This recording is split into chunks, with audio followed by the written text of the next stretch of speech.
Jamhuri ya Kidemokrasia ya Kongo DRC pamoja na Rwanda zimekubaliana kuhusu kusitisha mapigano mara moja katika mashariki mwa DRC.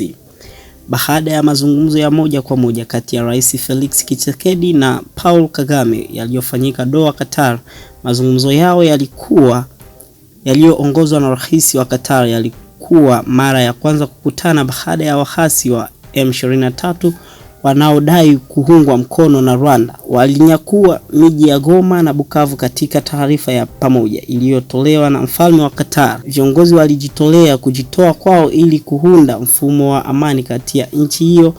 Marais wa nchi hizo wakubaliana kuwa pamoja ili kujenga misingi thabiti ya amani katika nchi hiyo. Hatua hiyo ya kidemokrasia imekuja baada ya wahasi M23 kujiondoa katika kikao kilichoandaliwa na DRC huko nchini Angola.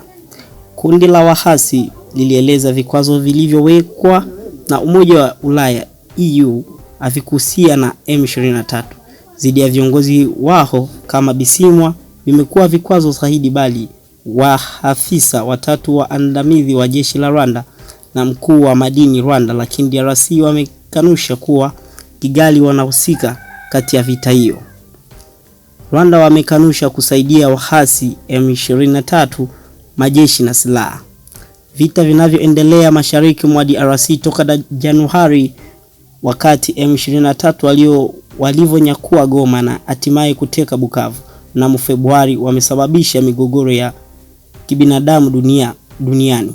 Zaidi ya watu milioni 7 wamekimbia makazi yao, huku hali ikiendelea kuwa mbaya zaidi wakati makundi yenye silaha yanapambana kwa kudhibiti kwa eneo lenye madini huko mpakani mwa DRC na Rwanda. Umoja wa Kimataifa wanadai M23 wanaungwa mkono na takribani ya majeshi ya Rwanda 4,000. Madai ya Rwanda imeendelea kuikanusha vikali, wakati huu wananchi wakikimbilia nchi jirani.